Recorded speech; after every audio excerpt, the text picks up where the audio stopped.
รัตนะขันตธัมโมทุลธรรมมาจากพุทธธัมมารัตนะธัมมาธรรมเมตตากรุณาสาธุโธ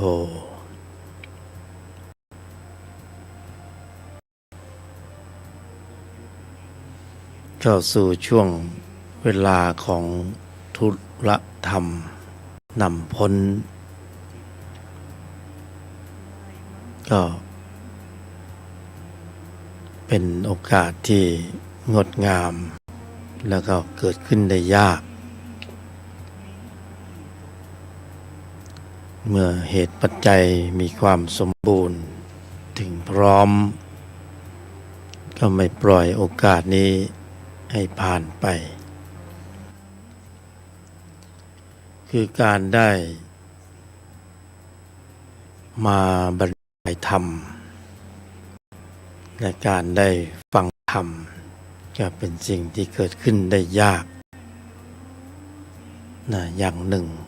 ในโลกเพราะฉะนั้นวันนี้ก็เหตุปัจจัยถึงพร้อม1 กันยายน 2566ก็เว้นช่องว่างจากธุระโลกภายนอกธุระโลกภายในเข้าสู่กระบวนการของธุระธรรมในภายในเก็บชั่วโมงธรรมให้ได้มากที่สุดเท่าที่จะมากได้โอกาสก็ได้มาถึงแล้วบุคคลผู้ปรารภความเพียรก็ต้องมาเจอกันมาแจมกันสักชั่วโมง2 ชั่วโมงบนท่ามกลางเส้นทางของชีวิตที่ไม่แน่ไม่นอนท่ามกลางการเวลาที่ดับไปสิ้นไปตนทั้งหลายก็ได้สร้างความเพียรเพื่อความสมบูรณ์ถึงพร้อมของพละในภายในก็จึงได้สร้างการกระทำการแสดงออกในแนวทางแห่งพุทธะให้ปรากฏบังเกิดขึ้นเป็นข้อมูลจิตข้อมูลใจก็ขออนุโมทนาทุกรูปทุกนามที่มีความเพียรเพื่อความสมบูรณ์ถึงพร้อมของพละในภายในเมื่อพละมีความสมบูรณ์ถึงพร้อมสภาวะจิตอันทำความสมบูรณ์ถึงพร้อมให้ปรากฏเกิดขึ้นเถิดอย่าเพิกเฉย ทำความสมบูรณ์ถึงพร้อมในตนพระให้ปรากฏเกิดขึ้นเถิดแต่ไม่ทำตนให้สมบูรณ์ถึงพร้อมแต่ทำตรงกันข้ามทำสายเกิดให้มันสมบูรณ์ทำชั้นตัวให้สมบูรณ์ทำโลภะโทสะโมหะอวิชชาให้แข็งแกร่งแข็งแรงอยู่ตลอดเวลา ให้เพิ่มปริมาณอยู่ตลอดเวลา มีเหตุมีปัจจัยให้กระทำไปในบัญญัติในทิศทางนั้นๆก็กระทำไปตลอดเวลาชั้นตัวมันก็สมบูรณ์แข็งแกร่งแข็งจิตชั้นตัวก็คือธรรมะสายเกิดนะอวิชชาโทสะโลภะโมหะทำสายเกิดชั้นตัวมีอยู่ในใจของบุคคลนะเป็นพืชเชื้อที่นำพาให้สัตตานังผู้แสวงหาการเกิดบุคคลให้มีภาวะฐานะไปอุบัติในทิศทางต่างๆธรรมชาติมีของแก้กันนะธรรมชาติมีของแก้กันมีจิตชั้นตัวนำไปสู่การเวียนตายเวียนเกิดในวัฏฏะสงสารก็มีจิตชั้นตนนะปรุงแล้วแต่งแล้วเป็นเหตุเป็นปัจจัยให้เกิดฌานปัญญาญาณนะนำสัตว์ให้ออกจากวัฏฏะสงสารด้วยข้อมูลของพละที่มีความสมบูรณ์ถึงพร้อมให้เข้าช่องนี้ให้เข้าสู่คันลองนี้นะขับเคลื่อนกำลังจิตที่มีองค์ประกอบด้วยกุศลในชาตินี้สร้างเหตุสร้างปัจจัยด้วยอุบายวิธีอันแยบคายให้มีความสมบูรณ์ถึงพร้อมของพละนะให้มีความสมบูรณ์แล้วนะก็จะมีความรู้สึกโปร่งเบานิ่งสงบปลอดโปร่งโล่งมีปัญญาเพราะนั้นต้องมุ่งไปที่การปรุงเหตุนะเหตุที่จะทำให้เกิดความสมบูรณ์ถึงพร้อมของพละ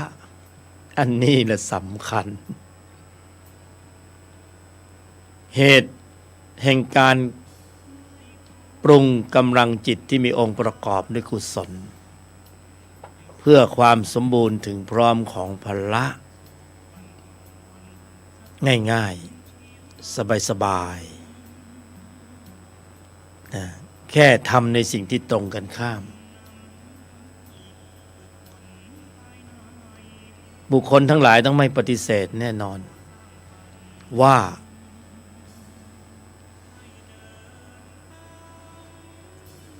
เมื่อเข้าสู่ภาวะแห่งทุกข์แห่งการอยู่ในวังวนแห่งวัฏฏะนะเข้าสู่ด้วยกระบวนการใดก็ออกด้วยลักษณะตรงกันข้ามของกระบวนการนั้นภายใต้การชี้นำการผลักดันมันมีอยู่แล้วก็คือจิตที่ประกอบด้วยตัณหาอุปทานอวิชชาแต่ที่แสดงออกสู่ภายนอกเป็นธุระโลกภายนอกโดยแรงขับโดยการขับเคลื่อนจากภายในของกำลังจิตสู่การแสดงออกภายนอกที่ชัดเจนอยู่แล้วนะก็คือการแสดงออกที่ไม่สำรวมระมัดระวังไม่ตั้งมั่นไม่ถึงพร้อมด้วยสติด้วยสมาธิด้วยปัญญาแต่มันพร้อมด้วยจิตที่มีตัวประกอบด้วยโลภะโทสะโมหะอวิชชาก็ไม่ได้เห็นว่าเขาผิดแต่มันเป็นธรรมะสายเกิดมันเกิดการแสดงออกทางความคิดการกระทำคำพูดภายใต้การชี้นำของอวิชชาตัณหาอุปทานอยู่ลึกๆ อยู่ในภายในก็เป็นปกติเป็นวิสัยของธรรมะสายเกิดธรรมะสายมารต้องผลักดันให้เกิดพฤติกรรมการแสดงออกอันเป็นเหตุเป็นปัจจัยของการแสดงออกเพื่อการขับเคลื่อนกงล้อแห่งวัฏฏะให้หมุนเวียนไปให้เคลื่อนไปเพราะนั้นสัตตานังผู้แสวงหาการเกิดก็จะต้องไปเกิดในภพภูมิต่างๆในที่นี้ใกล้ตัวที่สุดสภาวะทุกข์ความยึดมั่นถือมั่นว่าเป็นอัตตาตัวโกเพราะนั้นทำในสิ่งที่ตรงกันข้ามเมื่อเข้าสู่วังวนแห่งวัฏฏะสงสารด้วยระบบคิดพูดทำที่เป็นมิจฉาไม่สำรวมระมัดระวังตั้งมั่นให้ถึงพร้อมภายใต้การผลักดันของอวิชชาตัณหาอุปาทานการแสดงออกจึงไม่สวยงามเป็นอกุศลกรรมบท10ประการผู้บรรยายใช้คำว่าการแสดงออกที่ล้มเหลวเพราะมีผลที่เป็นวิบากที่เป็นทุกข์และสืบต่อสืบทอดไปในวัฏฏะสงสารทำให้สรรพสัตว์ไปร่วงหล่นอยู่ในภพภูมิต่างๆตามแต่อำนาจการของจิตที่ตัวเองได้สะสมเพราะนั้นการจะออกจากวังวนแห่งวัฏฏะเนี่ยก็แค่ย้อนรอยการกระทำเดิมบุคคลเข้าสู่วังวนแห่งวัฏฏะด้วยการไม่สำรวมระมัดระวังตั้งมั่นในถึงพร้อมเวลาจะออกจากวังวนแห่งวัฏฏะก็ทำในสิ่งตรงกันข้ามคือสำรวมระมัดระวังตั้งมั่นให้ถึงพร้อมเมื่อมีการกระทบสัมผัสทางทวารต่างๆแล้วเราไม่สำรวมระมัดระวังบุคคลไม่สำรวมระมัดระวังทำให้ระบบคิดพูดทำการแสดงออกปรากฏออกมาอันเป็นเหตุเป็นปัจจัยแห่งสภาวะทุกข์เพราะนั้นก็พระบรมศาสดาทรงตรัสให้สำรวมระมัดระวังตั้งมั่นถึงพร้อมทำจิตใจให้ขาวรอบไม่กระทำบาปทั้งปวงคือบทสรุปที่จะต้องกระทำด้วยอุบายวิธีอันแยบคายตลอดต่อเนื่องหล่อเลี้ยงอยู่ในใจของสรรพสัตว์ผู้ปรารภความเพียรให้ได้อยู่ตลอดเวลาทุกลมหายใจในชีวิตประจำวันไม่จำเพาะแค่เพียงนั่งหลับตาเพราะนั้นบทนี้สำคัญมากเพราะว่าจะต้องสร้างการแสดงออกที่ย้อนรอยการกระทำเดิมสัตตานังผู้แสวงหาการเกิดเข้าสู่วังวนแห่งวัฏฏะด้วยระบบคิดพูดทำที่ล้มเหลวเพราะฉะนั้นจะต้องมาเซตระบบกันใหม่สัมมาสังกัปปะสัมมากัมมันตะสัมมาวาจาสัมมาอาชีวะสัมมาสติสัมมาสมาธิสัมมาวายามะเป็นบทปฏิบัติการทางจิตในการเคลื่อนออกจากวัฏฏะสงสารเป็นบทปฏิบัติการทางจิตที่จะเคลื่อนออกจากวังวนแห่งสภาวะทุกข์แห่งวัฏฏะสงสาร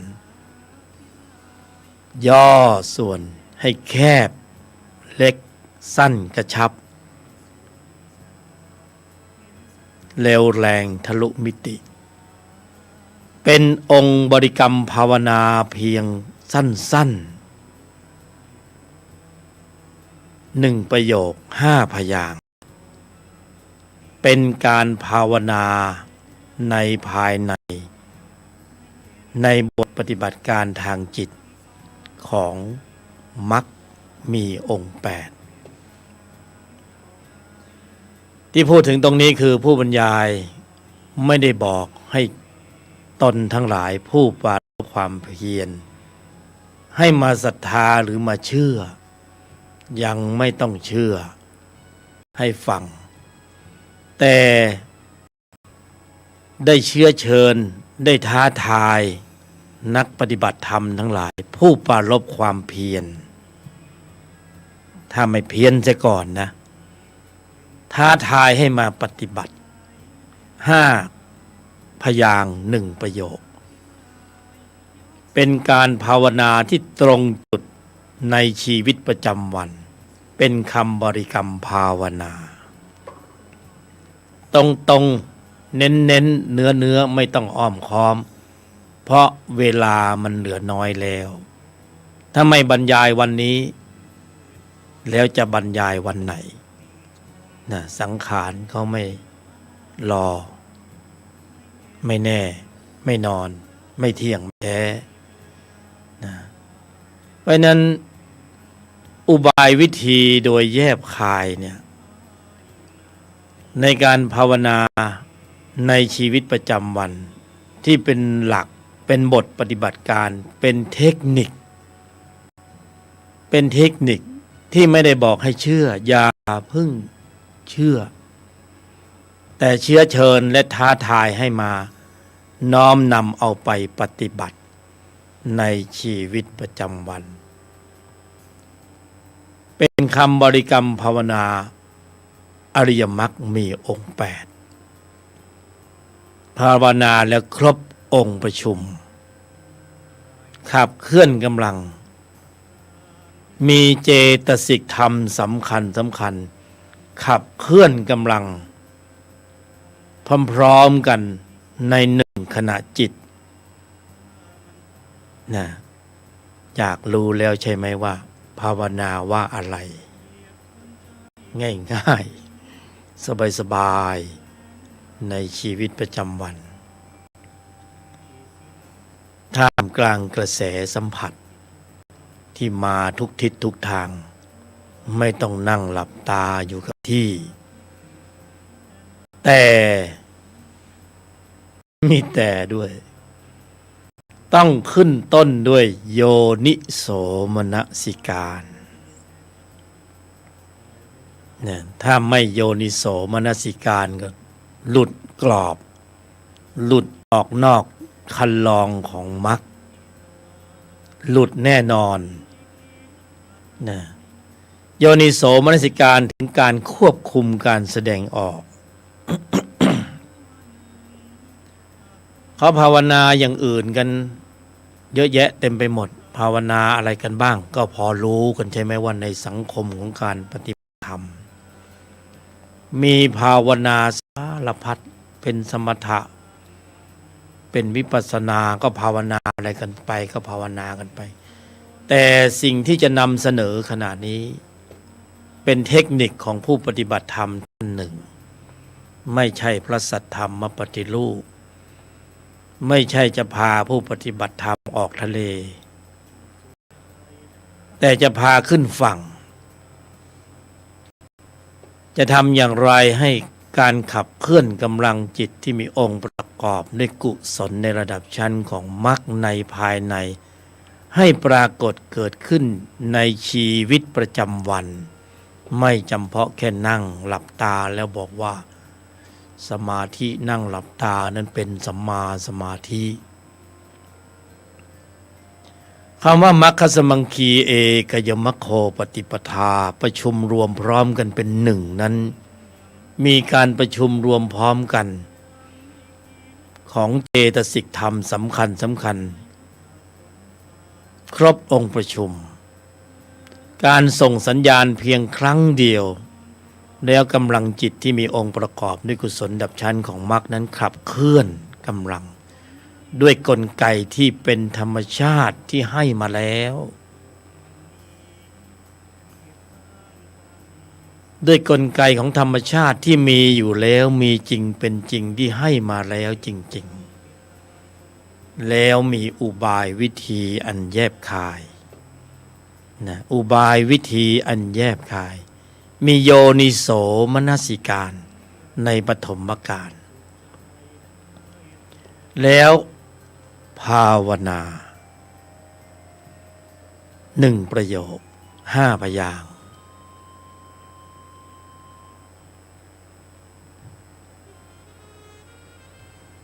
ในที่นี้คือภาวนาอยู่ในใจตลอดเวลาในสถานการณ์ที่กำลังกระทบสัมผัสเฉพาะหน้าโยนิโสมนสิการต้องตั้งมั่นขึ้นมาก่อนเพื่อการควบคุมการแสดงออกสบายๆง่ายๆเส้นผมบางภูเขานะธรรมะกำมือเดียวไม่ทำให้คิดลึกลับซับซ้อนก็ไกลออกไปแต่ให้ใกล้โอปัญญิโกโน้มเข้ามาอยู่ในใจในภายในของบุคคลทำไม่ได้เลยหรือแค่คำว่านิ่งในไม่โต้ตอบจบแล้ว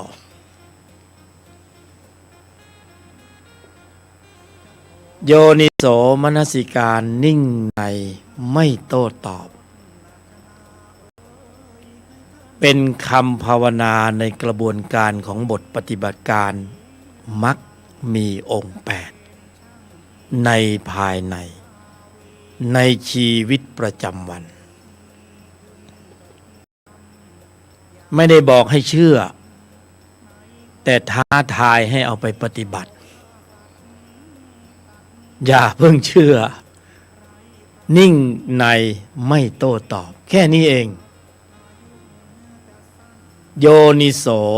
มนสิการนิ่งในไม่โต้ตอบจำให้แม่นขึ้นใจแล้วภาวนาตรงๆลงไปเลยภาวนาตรงๆลงไปในสถานการณ์ที่ตาเห็นรูปหูได้ยินเสียงจมูกได้กลิ่นลิ้นรู้รสในภายในลึก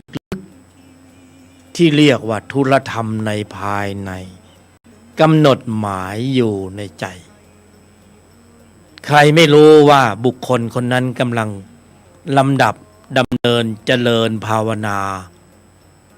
มักมีองค์ 8อยู่จะเป็นมักครบองค์ประชุมมัคคสมังคีสมบูรณ์ถึงพร้อมหรือไม่อย่างไรนั้นเมื่อบุคคลมีสภาวธรรมในสถานการณ์ที่มีการกระทบสัมผัสแล้วนิ่งในไม่โต้ตอบได้สภาวธรรมที่ได้นั่นแหละจะเป็นคำตอบเองว่านี่คือการภาวนาอริยมรรคมีองค์ 8สภาวะจะเป็นบทรับรองโยนิโสมนสิการนิ่งในไม่โต้ตอบในครอบครัวโยนิโสมนสิการนิ่งในไม่โต้ตอบในสมาชิกในครอบครัวในบุตรในภรรยาในสามีในพ่อในแม่ในสถานการณ์นั้นการลำดับขับเคลื่อนกำลังจิตที่มีองค์ประกอบด้วยกุศลในภายในนั้นจะนำพาตนเองให้ปลอดภัยสิ่งแวดล้อมที่กระทบสัมผัสขณะได้ยินได้กลิ่นพูดคุยเสวนาสัตว์บุคคลสิ่งของล้วนแล้วแต่เป็นอุปกรณ์ในการฝึกล้วนแล้วแต่เป็นข้อสอบเรื่องราวต่างๆทุกอนูที่มากระทบสัมผัสทางทวารต่างๆเมื่อตั้งโยนิโสมนสิการนิ่งในไม่โต้ตอบพร้อมสำหรับการรับกระทบทางทวารต่างๆพร้อมสำหรับการเสียหน้าเสียราคาเสียผลประโยชน์เสียความรู้สึกเสียเกียรติเสียฟอร์มเสียของรักเสียตำแหน่งหน้าที่การงานพร้อม เมื่อสิ่งเหล่านี้มากระทบมันคือข้อสอบมันคือการหล่อหลอมรวมแต่ในใจนั้นตั้งการ์ดไปเรียบร้อยแล้วโยนิโสมนสิการ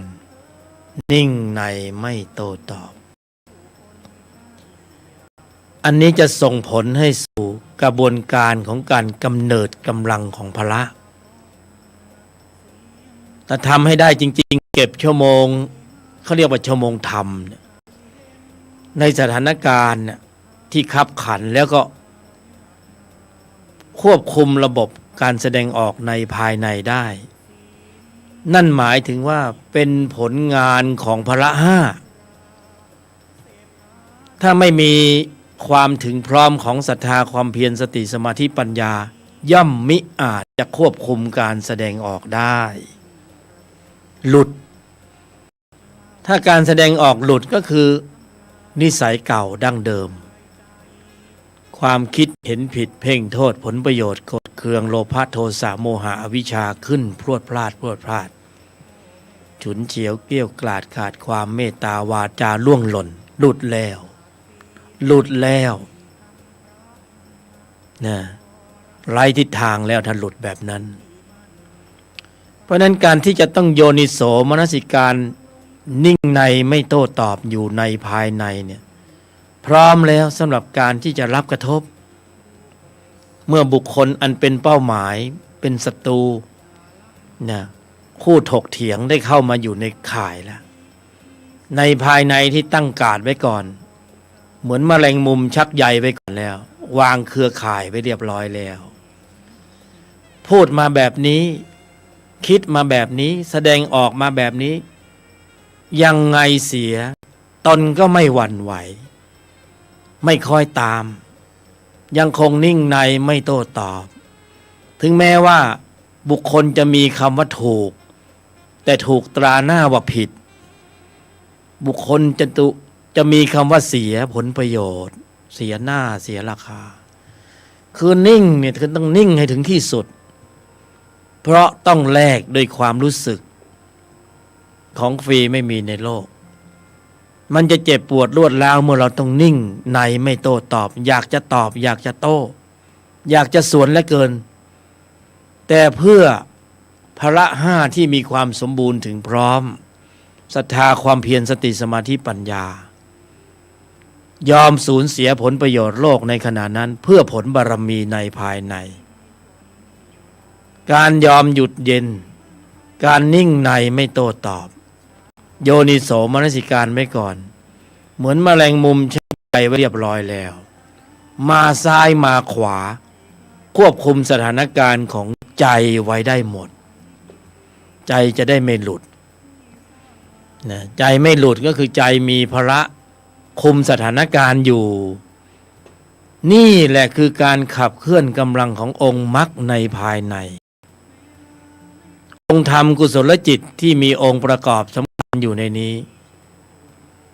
คือ13องค์ธรรมเจตสิก1จิตขับเคลื่อนกำลังอยู่ในภายในแยกขยายออกมาเป็นพละห้าอินทรีย์ห้า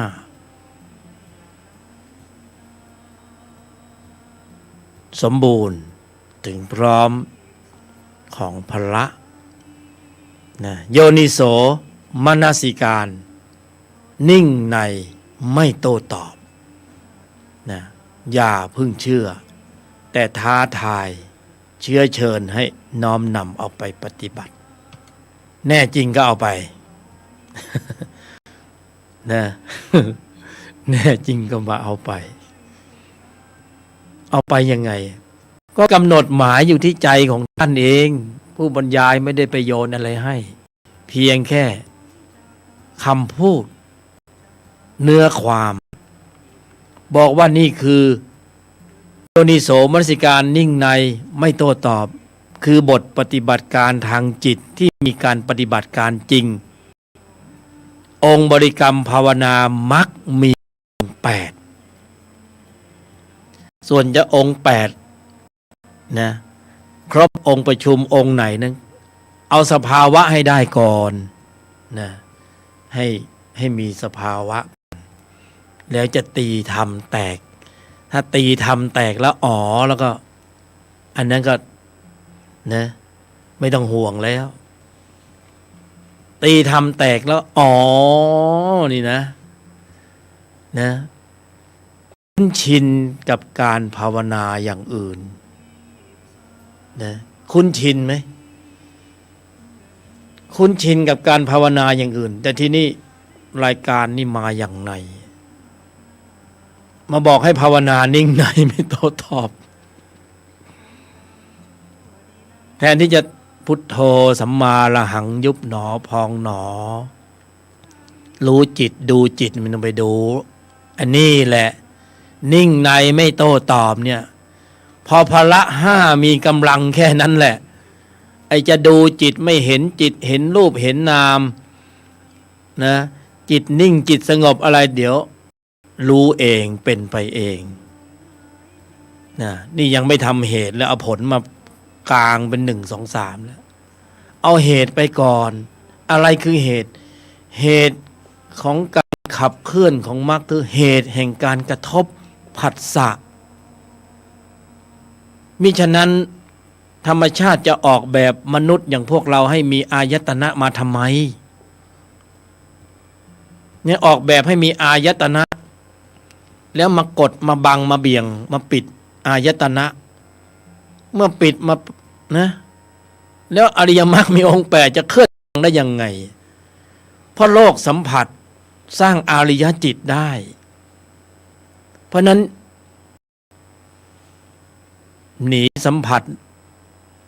จะไปปรุงสมถะแต่อริยมรรคมีองค์8ไม่เคยที่จะต้อง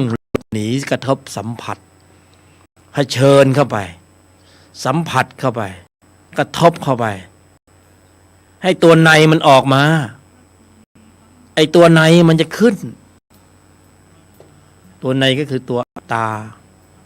ตัวมานะตัวกูมันจะขึ้นมาเพื่อที่อะไรเพื่อที่จะให้ตนมาเห็นมันหมอบอยู่ไหมถ้าไม่มีเหตุกระทบสัมผัสไอตัวในมันจะขึ้นไหมไอตัวในนั่นน่ะมันจะออกมาเพื่อให้เกิดตนภระมีการวิเคราะห์วิจัยว่าตัวในนี่มันมีอยู่จริงมันขึ้นมาแบบนี้ต่อไปถ้ากระทบสัมผัสแบบนี้ถ้ามันเจอนิ่งในไม่โต้ตอบเข้าไปเนี่ยไอตัวในมันจะเป็นยังไงนิ่งในไม่โต้ตอบนี่เป็นคำสั้นๆแต่คือกระบวนการของบทปฏิบัติการมักมีองค์8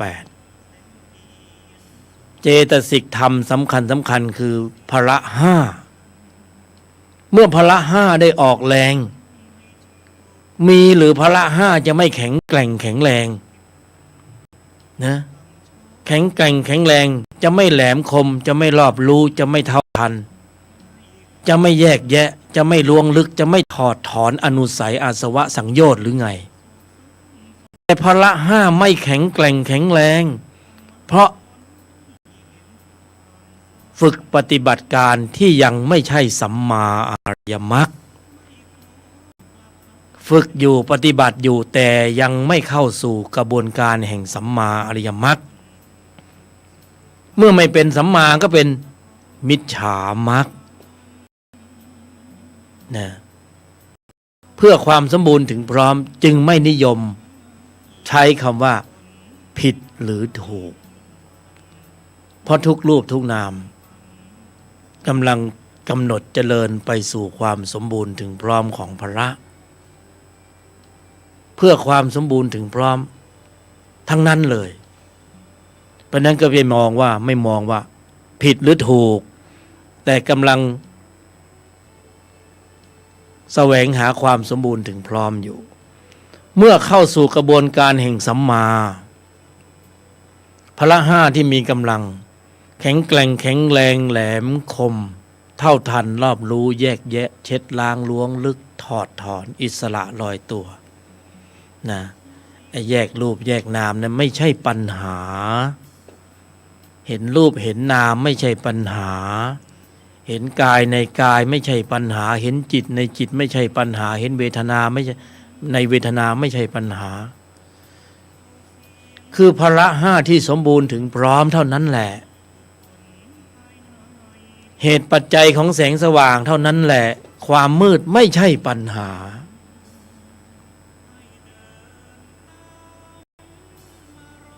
โยนิโสมนสิการนิ่งในไม่โต้ตอบเป็นคำบริกรรมภาวนาอริยมรรคมีองค์8ลัดสั้นเร็วแรงธรรมะกรรมมือเดียวเส้นผมบังภูเขานะมีนัยยะหมดถ้าผู้บรรยายยกธรรมบรรยายแต่ละคำเนี่ยเอาเนื้อไปไม่มีน้ำมีนัยยะหมดเลยไม่ต้องเชื่อแต่ท้าทายให้เอาไปปฏิบัติอย่าเพิ่งเชื่อใช้หลักกาลมสูตรท้าทายให้เอาไปปฏิบัติเอาไปปฏิบัติตรงไหนภาวนาให้ขึ้นใจก่อนนะโยนิโสมนสิการก็คือกระทำไว้ในใจโดยแยบคายมีวิตกวิจารกระทำไว้ในใจโดยแยบคายนึกคิดตึกตรองประคองไว้มาแล้วสามีมาแล้วภรรยามาแล้วเธอจะต้องพูดนะจนเรารู้สึกอยากที่จะนะโต้ตอบโต้เถียงเพราะมีอัตตาตัวกูนี่มันจึงมีเหตุมีผลต้องถกต้องเถียงเพราะมีอัตตาตัวกู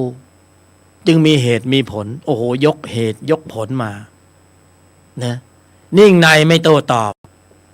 ฝั่งตรงข้ามก็สาธยายออกมาเต็มที่เลยนะผลประโยชน์ความรู้สึกอะไรต่างๆก็ว่ากันไปไอ้นี่ก็นิ่งในไม่โต้ตอบ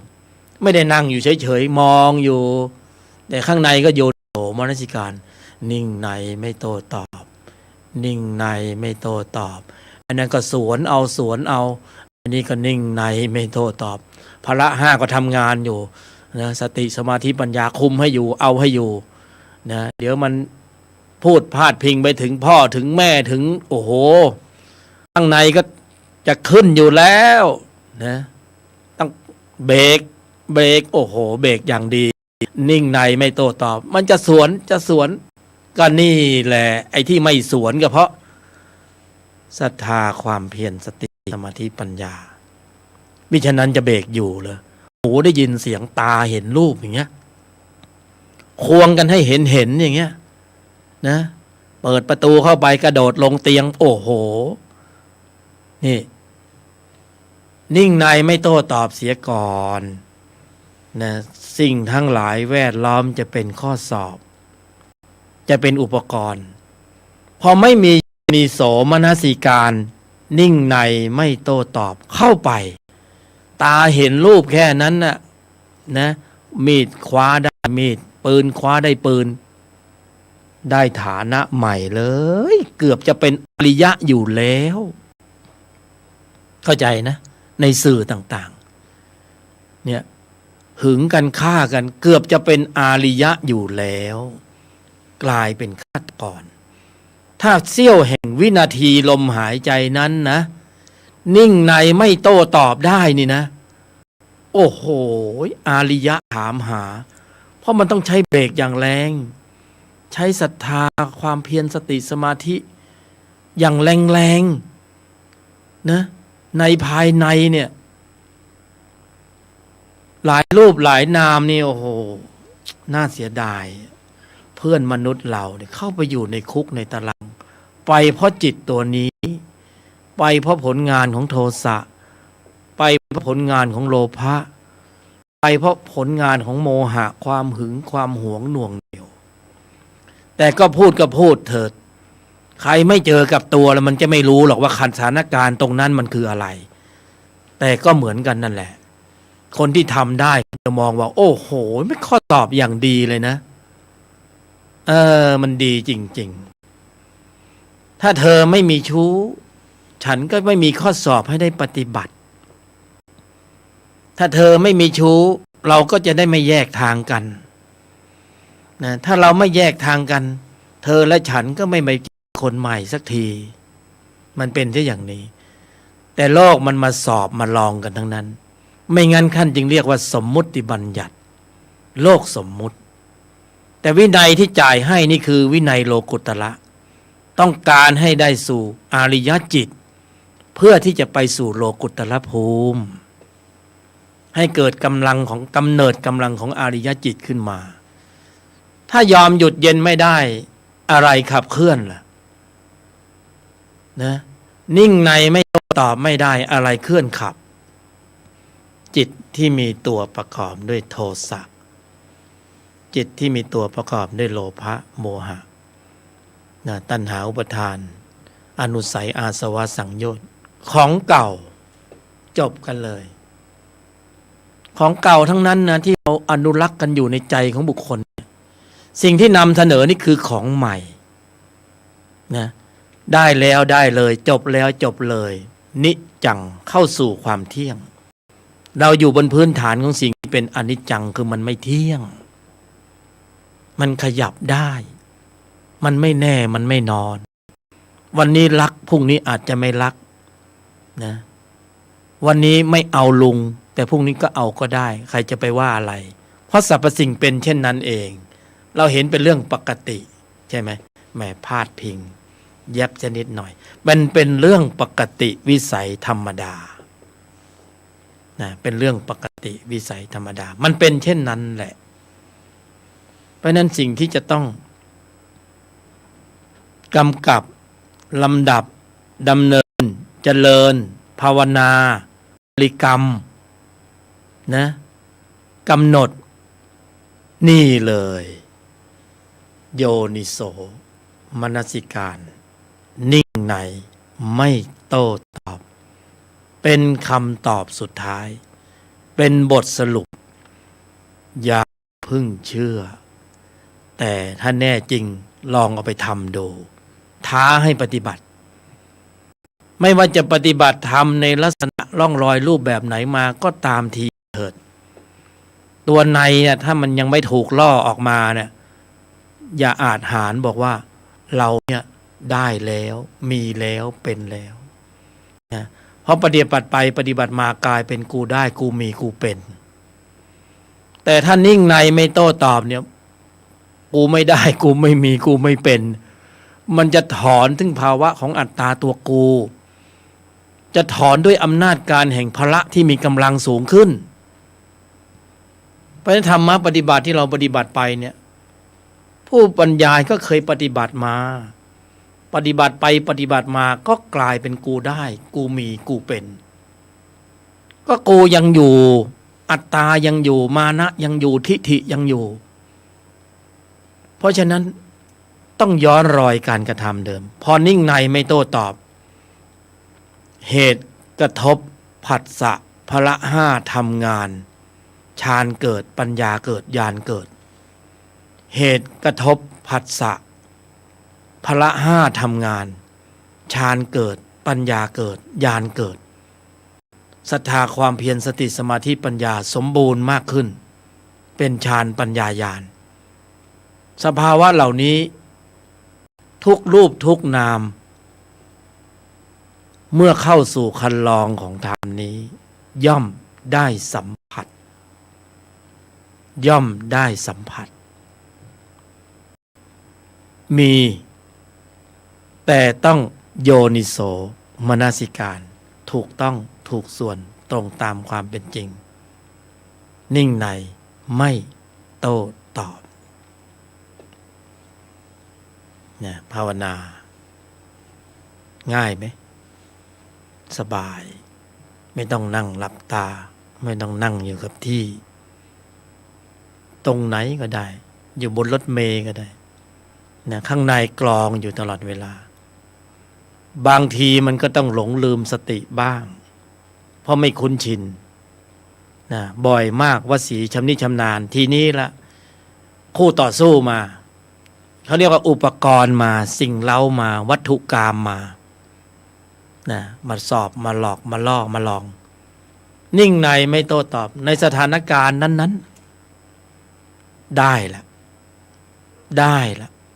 ชั่วโมงธรรมนะนาทีธรรมลมหายใจแห่งธรรมะแวบหนึ่งคุ้มแล้วนะสถานที่ที่ปฏิบัติธรรมและง่ายสะดวกสบายไม่ซับซ้อนและทำยากที่สุดคือในครอบครัวอยู่กันนานๆใหม่ๆก็นะคุณท่านฉันเธอนานวันเข้ามึงกูนะคิงฮาทีนี้ไอ้ความเกรงอกเกรงใจมันลดน้อยถอยลงการสำรวมมันก็ลดลงไปด้วยเพราะฉะนั้นคำพูดที่มันออกมาเข้าหูทีหนึ่งโอ้โหเมื่อก่อนไม่เห็นพูดแบบนี้เลยนะถ้าไม่มีโยนิโสมนสิการนิ่งในนะไม่โต้ตอบไว้ก่อนเนี่ยร้อยทั้งร้อยหลุดเดี๋ยวได้ทะเลาะกันนะเดี๋ยวได้ฆ่ากันได้แทงกันนะนั้นการเตรียมพร้อมสำหรับการรับกระทบทางทวารต่างๆเนี่ยคือโยนิโสมนสิการเนี่ยพร้อมสำหรับการที่จะควบคุมระบบแสดงออกคือมีความสำคัญมากเพราะแต่ละวันเนี่ยบุคคลเนี่ยแสดงออกเยอะมากแต่คิดดูเถอะร้อยทั้งร้อยที่แสดงออกนี่นะแทบไม่มีสติสมาธิปัญญากำกับไปเลยสมมติว่าเสียงเข้าหูทันทีเนี่ย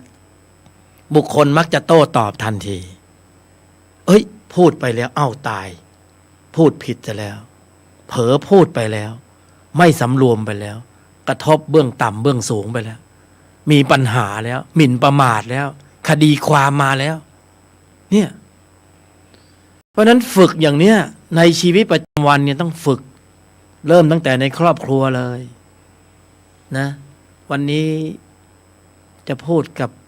บุคคลในครอบครัวให้เพราะที่สุดเนี่ยเขาจะแปลกใจวันนี้มาอย่างไงปกติมันก็มึงกูวันนี้แน่สำรวมเหลือเกินนะกรองซะก่อนกรองผ่านระบบมรรคออกมาเป็นคำพูดที่จริง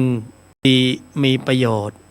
ถูกการเวลาผู้ฟังแล้ว alert โอ้ยสบายใจเนี่ยกรองซะก่อนนี่ในครอบครัวลูกพ่อแม่บางทีพูดผิดคำเดียวเนี่ยมันออกบ้านไปมันไม่กลับมาเลยนะเนี่ยจนวันนี้ยังไม่กลับเลยเพราะคำพูดคำเดียวนี่เพราะนั้นสำรวมระมัดระวังตั้งมั่นให้ถึงพร้อมโยนิโสมนสิการนิ่งในไม่โต้ตอบ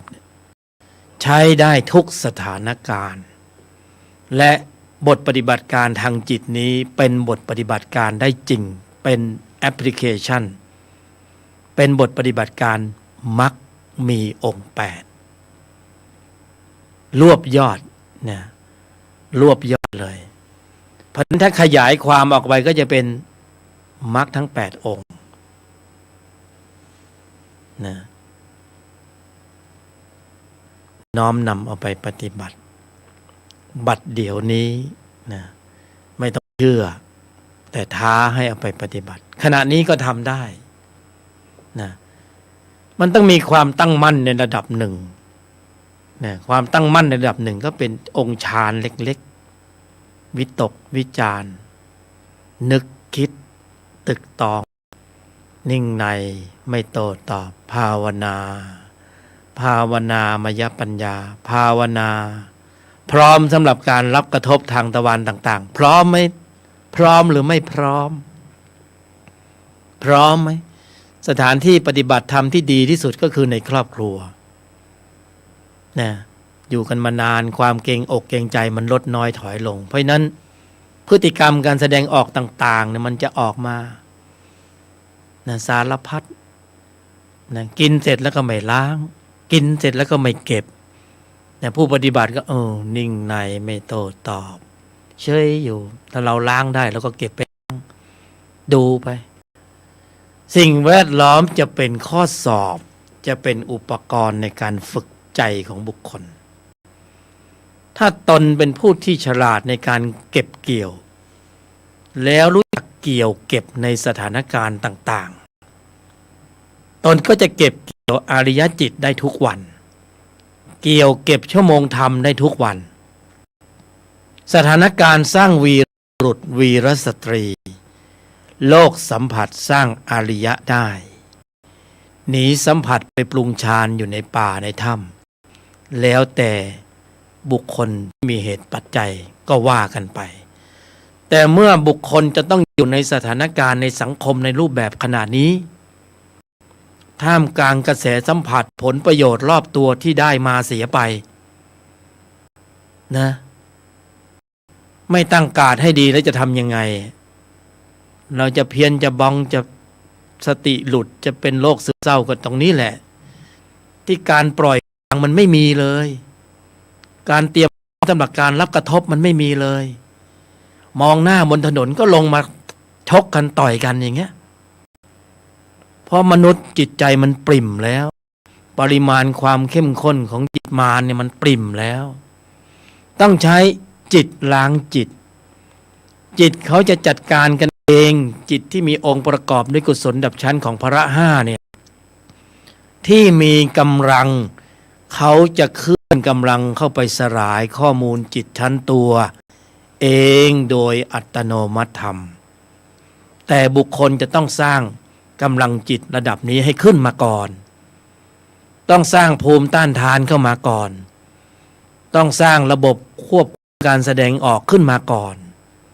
เพราะฉะนั้นจะต้านทานต่ออนุสัยอาสวะสังโยชน์ไม่ได้เขามีกำลังเขายึดพื้นที่ใจไว้ก่อนแล้วไม่สร้างวันนี้เลยจะสร้างวันไหนยุคสมัยที่สร้างพละห้าได้ดีที่สุดสมบูรณ์ถึงพร้อมมากที่สุดคือยุคสมัยที่มีกายมนุษย์แล้วก็ให้เวลามาสั้น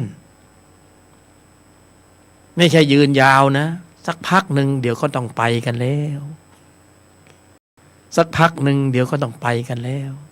เหลือเวลาอีกไม่นานสำหรับการปรุงกำลังจิตที่มีองค์ประกอบด้วยกุศลดับชั้นของมรรคอุปกรณ์แวดล้อมยังมีพร้อมอยู่เพราะฉะนั้นจงชักใยเสียเถิดวางเครือข่ายของใจไว้ให้เรียบร้อยนิ่งในไม่โต้ตอบเป็นองค์บริกรรมภาวนาถ้าจะนั่งสมาธิก็ภาวนานี่แหละภาวนานี่แหละนิ่งในไม่โต้ตอบแล้วนึกถึงความหมายด้วยโยนิโสมนสิการในสถานการณ์ที่พร้อมที่มาทุกทิศทุกทางยังไงก็ทำอันตรายตนพละไม่ได้แต่ถ้าไม่นิ่งในแล้วโต้ตอบแล้วก็โอ้โหนะพระเจ้าก็ไม่อวยพรเลยนะอย่างงี้นะตัวใครตัวมันเดี๋ยวนี้คนในสังคมกำลังจิตตัวนี้แรงนะไม่ใช่พละแรงนะฝ่ายมารนั่นมันแรงตอนเนี้ยนี่เพราะปริมาณความเข้มข้นของจิตตัวนี้แต่ละรูปแต่ละนามมีกันทุกรูปทุกนามนะปริมาณมวลรวมเนี่ย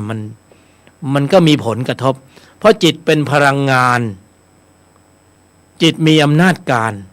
ทั่วโลกมีกำลังจิตที่มีตัวประกอบด้วยอกุศลมวลรวมเนี่ย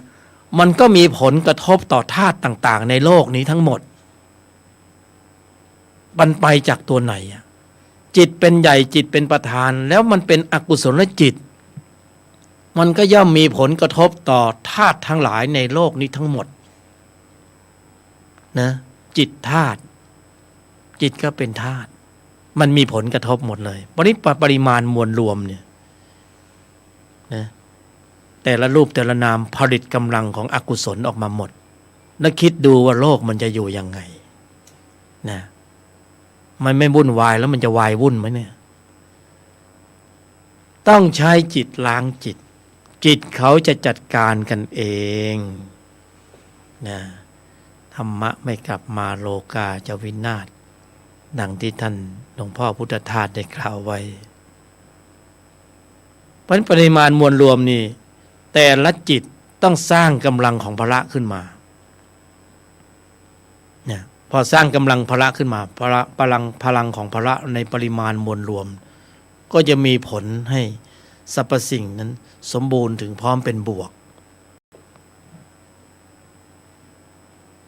โยนิโสมนสิการนิ่งในไม่โต้ตอบนี้เป็นบทปฏิบัติการทางจิตในลักษณะของมรรคมีองค์8เป็นองค์บริกรรมภาวนาเน้นย้ำตรงนี้ว่าอย่าเพิ่งเชื่อแต่ท้าทายให้เอาไปปฏิบัติแน่จริงเอาไปปฏิบัติ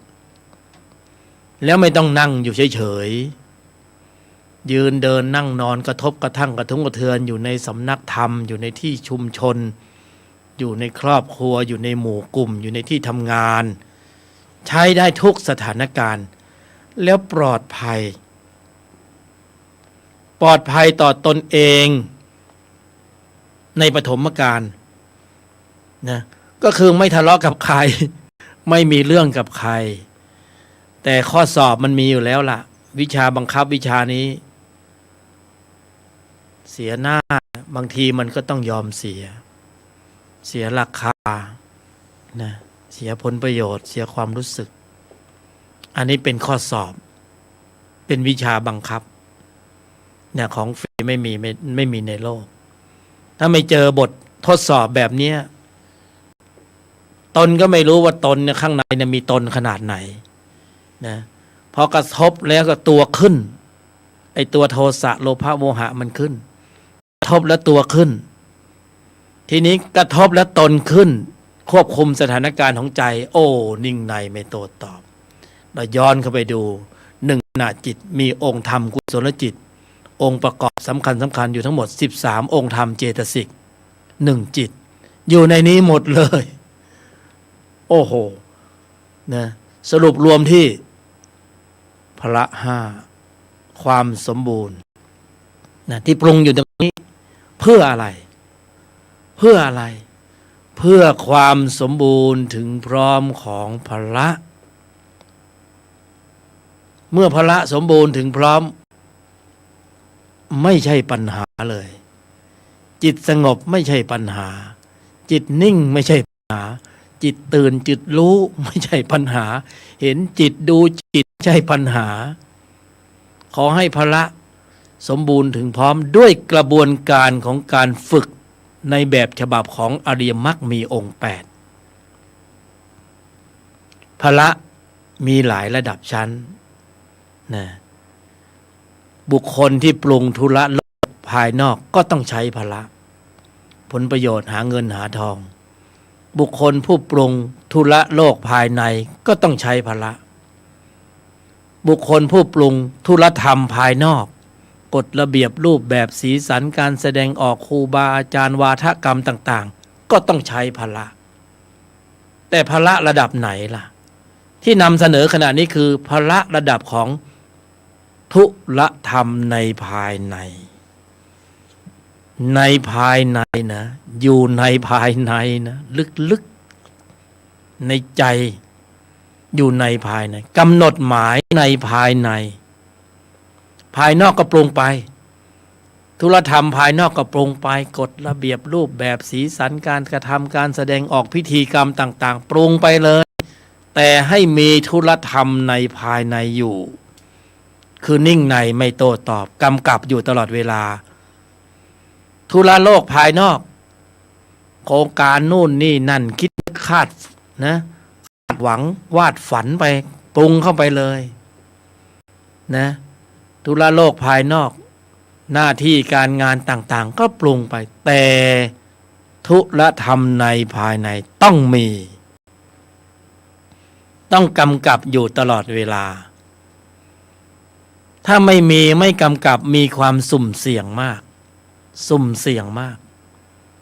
นะเพราะฉะนั้นธุรธรรมในภายในต้องมาก่อนอยู่ลึกๆในใจเวลาว่างเว้นจากธุระต่างๆก็ถ้ามีโอกาส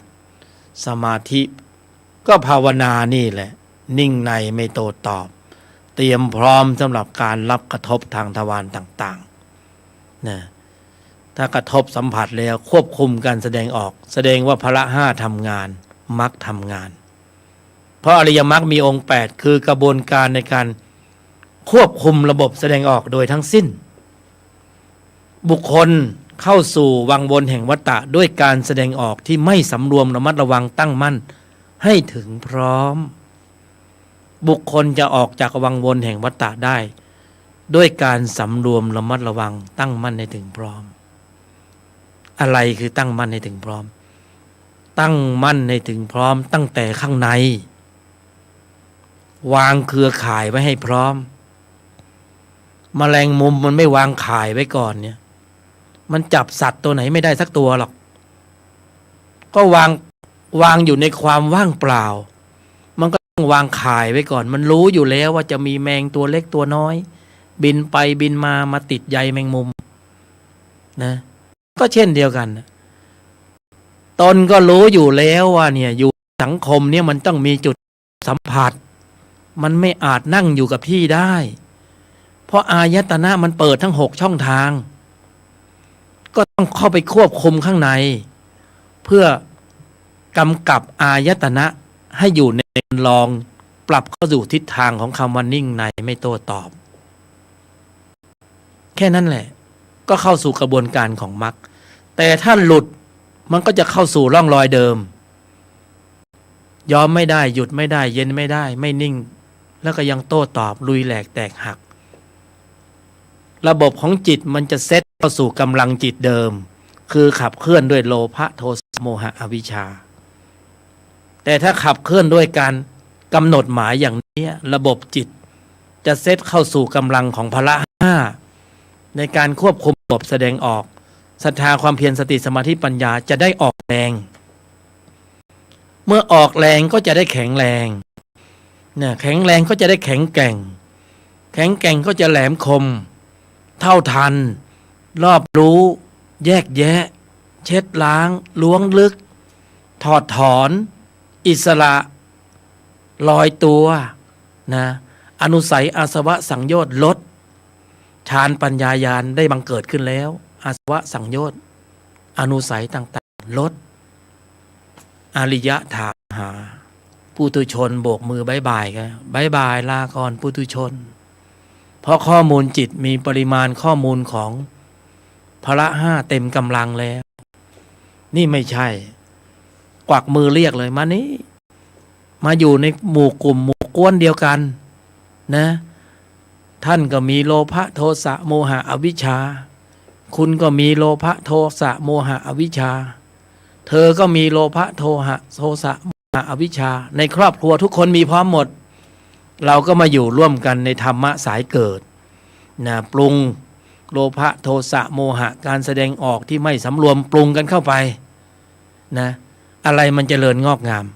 วัฏฏะสงสารก็จะต้องยาวนานข้อมูลจิตมันเพิ่มขึ้นการชี้นำการเกิดของสรรพสัตว์ก็จะเกิดขึ้นตามแต่กำลังของข้อมูลก็มีแค่นี้เองไม่มีอะไรซับซ้อนเลย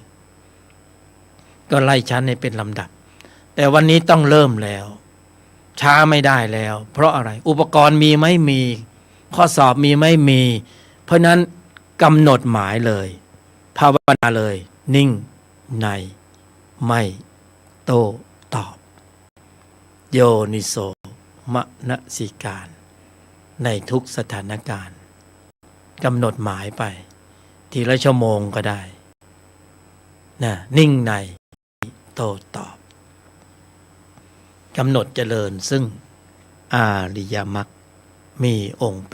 8เป็นธรรมประยุกต์ที่ต้องปรับสถานการณ์ของธรรมให้เข้าสู่กับยุคสมัยเป็นธรรมประยุกต์เป็นเทคนิคไม่ใช่พระสัทธรรมปฏิรูปเพราะบอกแล้วว่าห้ามเชื่ออย่าพึ่งเชื่อแต่ท้าทายให้ปฏิบัตินะพอได้สภาวะแล้วก็ไม่ต้องพูดกันนะตนในภายในเนี่ยเขาจะรู้เขาเองนะนี่คือเหตุผลภูมิปัญญาธรรมที่ได้นำเสนอ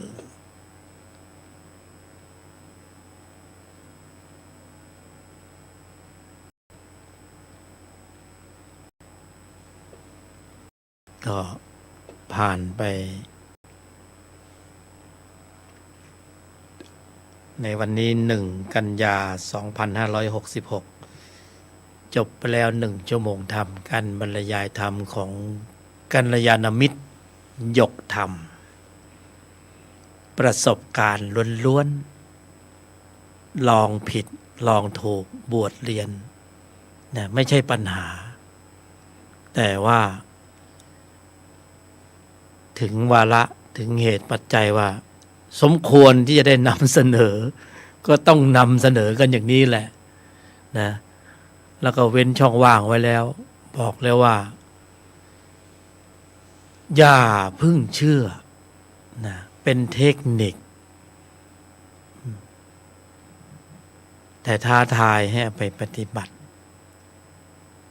เพราะฉะนั้นทุกรูปทุกนามเนี่ยถ้าไม่เส้นผมบังภูเขาจนเกินไปนะเอาไปทำได้ผลหมดวันนี้ก็ไปลองได้เลยในสำนักงานในที่ทำงานเจ้านายลูกน้องนะก็แล้วก็ได้สภาวะแล้วค่อยขยายสภาวะเข้าไปในบัญญัติก็จะตีบัญญัติแต่งแล้วก็จะว่านี่คือบทปฏิบัติการที่รัดสั้นเร็วแรงทะลุมิติแล้วก็เกิดสภาวธรรมส่งผลให้พละห้ามีกำลังก็น้อมนำมาสู่การบรรยายในวันนี้สำหรับผู้ที่สนใจที่จะพูดคุย กับทางรายการก็สามารถที่จะหมุนสายเข้ามาคุยกับผู้บรรยายได้นะผู้บรรยายเป็นกัลยาณมิตรนะเป็นบ้านก็มีองค์ภูมิความรู้บ้างนิดหน่อยแล้วก็แบ่งปันกันในเฉพาะทางเรื่องนี้นะเรื่องอื่นๆมันไม่เกิดประโยชน์นะเพราะเรื่องนี้เป็นเรื่องวาระเร่งด่วนของชีวิตแต่ใครปรุงได้แล้วได้เลยกำหนดเจริญนะนิ่งในไม่โต้ตอบโยนิโสมนสิการพอชั่วโมงธรรมใน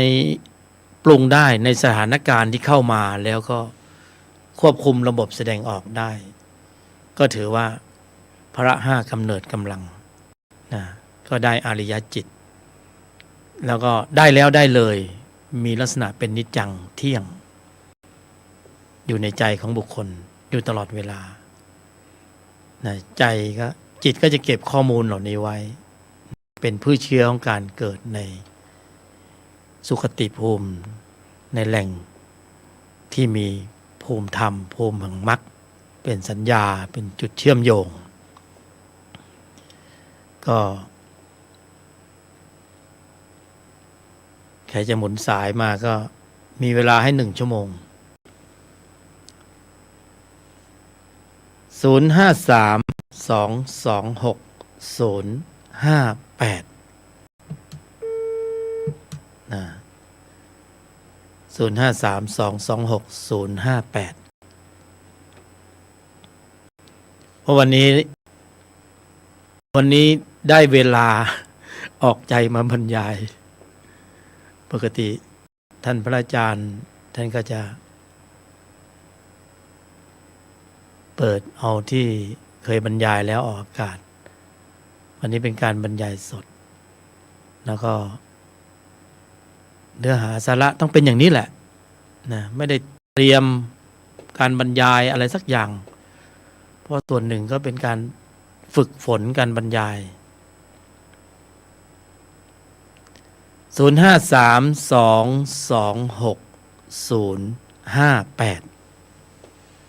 ในรายการทุละธรรมนำพ้นโดยหยกธรรมกัลยาณมิตรอย่าเพิ่งเชื่อนะเอาไปฟังดูอีกสักรอบ2 รอบถ้ามีองค์ภูมิความรู้มีประโยชน์ก็เกี่ยวเก็บนะแล้วก็เก็บเกี่ยวเอาไป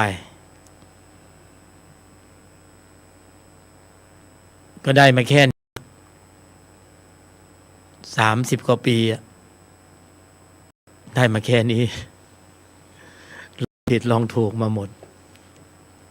อยู่ในหมู่กลุ่มไหนก็ไปอยู่มาสุดท้ายก็อยู่ที่ใจของบุคคลในการบริหารควบคุมการแสดงออกจะปฏิบัติอะไรมาก็แล้วแต่พอเข้าสู่กระบวนการของความสมบูรณ์ถึงพร้อมเนี่ยของมรรคที่สมบูรณ์ถึงพร้อมเนี่ยองค์ภูมิความที่เป็นฌานเป็นปัญญาเป็นญาณที่เป็นธรรมชาติที่มีปรากฏเกิดขึ้นโดยการปรุงเหตุปรุงปัจจัยแล้วเนี่ยไม่ใช่สัตว์บุคคลตัวกูเราเขาแต่เป็นธรรมชาติที่มี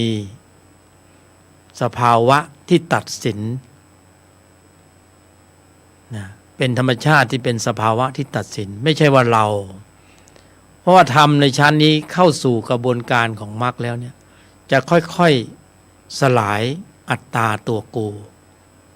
อัตตาตัวกูจะลดปริมาณลงเรื่อยๆตามลำดับลดปริมาณด้วยอำนาจการกำเนิดกำลังหรือเจริญขึ้นของพละห้านะซึ่งเป็นธรรมชาติสายดับพอมีกำลังมากขึ้นเนี่ยภาวะจิตอัตตาตัวกูความยึดมั่นถือมั่นในอัตตาตัวกูยึดมั่นในสมมุติปัจจัยก็จะลดปริมาณลงเพราะว่าโลกุตระได้ปรากฏเกิดขึ้นในใจของบุคคลนะธรรมทั้งมวลจะเป็นอัตโนมัติธรรมแค่ศึกษาเรียนรู้แล้วฟังแล้วเนี่ยปฏิบัติหรือไม่ปฏิบัติไม่ใช่ปัญหาเพราะว่ากลไกของธรรมเขาดำเนินตามคันลองของเขาเองเหมือนธรรมสายเกิดกระทบผัสสะเวทนาตัณหามันก็เกิดนะโลภะโทสะบางทีไม่ได้ปรารถนาจะให้เกิดมันก็ขึ้นตามคันลองของมันเมื่อขึ้นตามคันลองของมันในภายในมันก็ผลักดันให้เกิดพฤติกรรมการแสดงออกที่ไม่สำรวมตามเหตุตามปัจจัยตามคันลองของมันแต่ความรู้สึกมันบวกรวมด้วยอัตตาตัวกูเข้าไปไงมันก็เลยมีความรู้สึกว่าเฮ้ยกูเสียกูได้กูมีกูเป็นกูโกรธแต่จริงๆมันขึ้นตามคันลองของมันนี่เมื่อตนพละมีกำลังจึงได้รู้ว่าอ๋อธรรมสายเกิดมีลักษณะนิสัยสภาวะวิเศษลักษณะของมันโดยลักษณะเยี่ยงอย่างนี้นะองค์ภูมิความรู้ฌานปัญญาญาณที่ได้จากกระบวนการในการปรุงให้ถูกต้องถูกส่วนที่เป็นมรรคพละห้ามีกำลังญาณระดับต่างๆเขาจะเป็นเข้าไปเองนะที่เราญาณนั้นญาณนี้ญาณกี่ญาณเนี่ยมันเป็นผลแต่ถ้าปรุงเหตุถูกส่วนแล้วเนี่ยเขาจะลำดับเป็นไปเองจะแยกรูปแยกนามเห็นรูปเห็นนามนะมรรคยังไม่เข้าที่เลยไปเห็นแล้วนั่นเห็นโดยบัญญัติไปเห็นแล้วก็นิ่งในไม่โต้ตอบไม่อยากจะพูดอะไรมากมันเป็นไปเองลดปริมาณบทบาทของวัฏจักรจิตลงนะลดปริมาณบทบาทพระอริยบุคคลพูดถึงผลแล้วท่านถึงแค่แย้มท่านไม่หัวเราะก้ากเหมือนเราใช่ไหมเนี่ยพฤติกรรมการแสดงออกสะท้อนให้เห็นจิตในภายในสะท้อนให้เห็นจิตในภายในเพราะนั้นปรุงเหตุแล้วก็จะเกิดสภาวะที่มีจริงเป็นจริงทุกรูปทุกนามนะโครงสร้างของกายมนุษย์เนี่ยถูกออกแบบมาเพื่อให้บรรลุธรรมได้ทุกรูปทุกนามออกแบบมาเพื่อรองรับแอปพลิเคชันมรรคมีองค์ 8 แต่เป็นโครงสร้างของกายสัตว์เดรัจฉานอื่นๆแอปพลิเคชันหรือโปรแกรมของมรรคเนี่ยไปประทับไว้ก็ไม่สามารถจะดำเนินได้เพราะมันไม่สมบูรณ์ถึงพร้อมอายตนะมันก็ไม่ใช่ละเอียดประณีตเหมือนกายมนุษย์เพราะนั้นถ้าเป็นมรรคแล้วไม่ให้หนีสัมผัสเพื่อรู้แจ้งใจตนสัมผัสเพื่อที่ให้ภระทำงานแต่ที่เราหนีสัมผัสเพราะเรามุ่งทำที่ต้องการให้เกิดสมถะก็อีกวัตถุประสงค์ซึ่งปรุงกันไป0532260058 0532260058ถ้าพร้อมก็เชิญได้นะคำถามทางธรรมะสภาวะนักปฏิบัติให้อยู่ในกรอบของการปรุงกำลังของมรรคจะสำคัญที่สุดตอนนี้เพราะว่าเป็นวาระเร่งด่วนนะแต่ละรูปแต่ละนามนี่วันเวลาไม่คอยสังขารไม่คอยนะเราเร่งเก็บชั่วโมงทำได้ก็ถือว่ามันจะเป็นสัญญาผูกโยงกับโลกุตตรภูมิไว้พอหมดแล้วหมดเลยนะ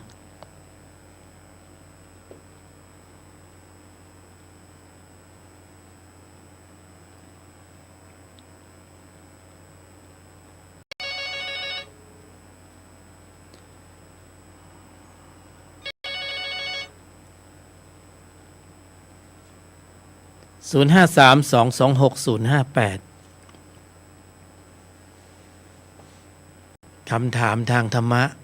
ฟังแล้วเคลียร์หมดเลยนะนี่ผู้บรรยายยกธรรมเนี่ยเขาว่างเว้นจากการบรรยายมาหลายวาระนะวันนี้ก็สักหน่อยนะสัก2 ชั่วโมงธรรมเป็นสิ่งที่ปรากฏเกิดขึ้นได้ยากในโลกคือการที่ได้มาสาธยายธรรมวันนี้ทำสิ่งที่ยากมากและเป็นสิ่งที่ปรากฏเกิดขึ้นได้ยากมากในโลกคือการฟังการบรรยายธรรมมีเยอะแยะเลยนะเดี๋ยวนี้ใน YouTube เนี่ยครูบาอาจารย์ผู้รู้ผู้ปฏิบัติธรรมอันหลากหลายก็ออกอยู่ในสื่อต่างๆก็เลือกเฟ้นเอาร้านอาหารตามสั่งเฉพาะทางในการปรุงกำลังจิตที่มีองค์ประกอบในกุศลในระดับชั้นของมรรคเป็นบทปฏิบัติการทางจิตโยนิโสมนสิการนิ่งในไม่โต้ตอบโยนิโสมนสิการนิ่งในไม่โต้ตอบเป็นคำบริกรรมภาวนาก็ต้องพิสูจน์แล้วได้ผลแล้วจึงกล้าจึงอาจหาญที่จะมาท้าทายท้าลบแล้วก็นำเสนอนี่แต่มิฉะนั้นก็พาผู้ปฏิบัตินะออกทะเลมันก็ไม่เกิดประโยชน์ปรุงอย่างนี้ได้สภาวธรรมได้ชั่วโมงธรรมได้อริยจิตได้การเจริญของพระห้าก็นำพาให้ท่านทั้งหลายผู้ปฏิบัติขึ้นฝั่งนะตอนนี้อาจจะวายแบกว่ายกับข้อวัดปฏิบัติอันหลากหลายมึนอยู่งงอยู่ผู้บรรยายก็มึนเหมือนกันเคยเป็นมาหมดแล้วลองผิดลองถูกเพราะนั้นก็เลยบอกว่ามันเส้นผมบางภูเขาแค่นี้เองเป็นไปได้เลยกำหนดเจริญควบคุมการแสดงออกต้องกำหนดก่อนนะถ้าไม่โยนิโสมนสิการไว้ก่อนเนี่ยหลุด100 ทั้ง 100หลุดหมดหลุดเพราะนั้นต้องกำหนดหมายนะอริยมรรคเป็นธรรมที่ต้องกำหนดเจริญนิ่งในไม่โต้ตอบกำหนดหมายไว้ก่อน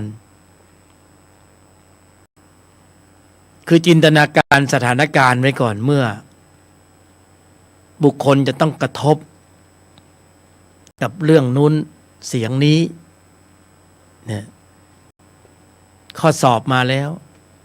กำหนดหมายไว้ก่อนในใจนะถ้าไม่กำหนดไว้ก่อนเนี่ยหลุดนะหลงลืมสติทำที่ไม่คุ้นชินเราจะสร้างความคุ้นเคยคุ้นชินเนี่ยต้องฝึกกำลังทีละชั่วโมงทีละชั่วโมงเตรียมพร้อมสำหรับการรับกระทบถ้าบุคคลเตรียมพร้อมไว้ได้เนี่ยสิ่งเล่าที่มากระทบเนี่ยยังไงเราก็ควบคุมสถานการณ์ไม่ใช่ไปควบคุมสถานการณ์ภายนอกนะไม่ใช่ไปควบคุมพฤติกรรมคนนั้นคนนี้ไม่อยู่ในฐานะแต่ธุรธรรมในภายในนี่คือสิ่งแวดล้อมเป็นอุปกรณ์การควบคุมในที่นี้คือควบคุมในภายในสะท้อนกันไปข้างในควบคุมกำลังของจิตที่มีตัวประกอบด้วยโลภะโทสะโมหะอวิชชาซึ่งมันมีอยู่ก่อนในใจของบุคคลที่มันเมื่อมีเหตุมีปัจจัยพร้อมแล้วมันก็จะขึ้นสู่วิถีจิตพร้อมที่จะผลักดันให้เกิดพฤติกรรมการแสดงออกดั้งเดิมแต่ที่ควบคุมภายในนี่คือ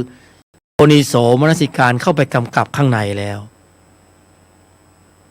นิ่งในไม่โต้ตอบนี่คือการเชื้อเชิญให้พละห้านั้นเคลื่อนกำลังออกมาให้มาควบคุมประตูใจสถานการณ์ของใจไว้ก่อนที่จิตที่มีตัวประกอบด้วยโลภะโทสะโมหะอวิชชานั้นมันจะขึ้นวิ่งขึ้นสู่วิถีจิตภายหลังจากที่มีการกระทบสัมผัสมันต้องผัสสะแล้วมันจึงจะเวทนาตัณหาเนี่ยแต่ทีนี้โยนิโสขึ้นก่อนควบคุมสถานการณ์ทั้งใจมีศ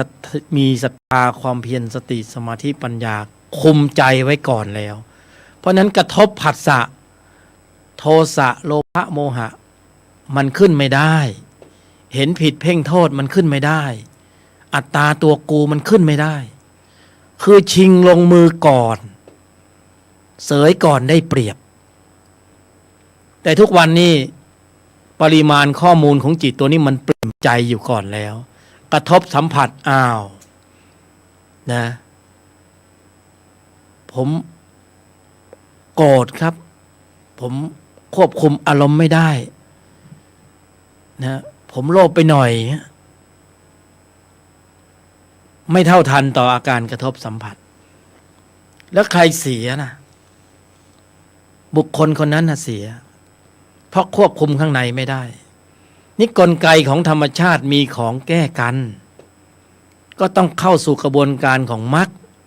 คืออริยมรรคมีองค์8คือกระบวนการของจิตเนี่ยมีองค์ธรรมกุศลจิตคือเจตสิกธรรมสำคัญ13องค์ธรรมเจตสิก1จิตมีบทบาทสำคัญเป็นระบบภูมิต้านทานที่ธรรมชาติให้มาแล้วธรรมชาติให้มาแล้วจริงๆอยู่ในใจของเราของบุคคลแต่ระบบนี้ไม่ทำงานมันน่าเสียดายตรงนี้แหละไอ้มีอยู่แต่เอาไปจอดไว้ไม่ขับเมื่อไม่ขับสักทีสนิมมันขึ้นไม่ใช้เลยไม่ได้ต้องใช้เพราะกายมนุษย์เขาให้มาใช้การขับเคลื่อนกำลังจิตที่มีองค์ประกอบด้วยกุศลแบบชั้นของมรรคแต่เราไม่ได้เคลื่อนกำลังจิตที่มีองค์ประกอบด้วยกุศลแบบชั้นของมรรคเลยเราทำตรงกันข้ามเราขับเคลื่อนจิตที่มีตัวประกอบด้วยโลภะโทสะโมหะอวิชชาเต็มกำลังเลยโอ้โหเพราะนั้นอัตตาตัวกูมานะทิฐิเห็นผิดเพ่งโทษไม่ต้องพูดถึงนะเต็มปริมาณอยู่แล้วไงเพราะนั้นมันจึงเกิดปัญหามันมาจากตัณหามันมาจากข้างในเขาให้มีข้างในแก้ข้างในในภายในภายใน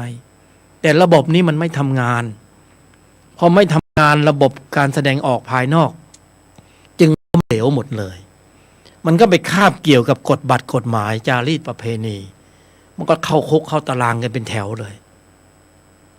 เพราะนั้นนี่คือวาระแห่งชีวิตที่ต้องเร่งทำความเพียรต้องขับเคลื่อนกำลังจิตระดับนี้ให้ได้ไม่ได้เลยเพราะบุคคลรอบข้างของเราเนี่ย นะพ่อแม่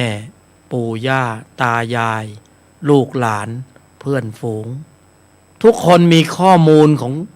อกุศลจิตตัวนี้อยู่ในใจทุกรูปทุกนาม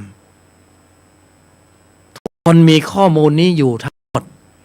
มีข้อมูลทุกข์อยู่มีข้อมูลนรกอยู่มีข้อมูลเปรตอยู่อสุรกายอยู่สัตว์ดิเรกชันอยู่